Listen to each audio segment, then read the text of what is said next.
La mise en œuvre de cette réforme, la mise en œuvre de la politique d'une grande région Est, ça va être très difficile, ne nous leurrons pas.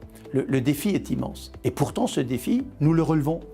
Parce que je crois que nous sommes de ceux ici, dans l'Est de la France, qui ont le courage d'aller de l'avant, qui ont le courage d'unir leurs forces. Bien sûr, l'identité de l'Alsace, de la Lorraine et Champagne, bien entendu que tout cela, ça restera. Mais en même temps, nous allons travailler pour que les synergies puissent créer de nouveaux effets.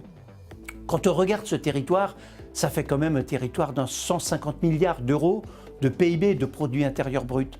Ça nous permettra de travailler ensemble sur des vraies possibilités en matière économique, de vraies possibilités en matière de recherche, de vraies possibilités en matière de développement au-delà de nos frontières, en matière de coopération transfrontalière.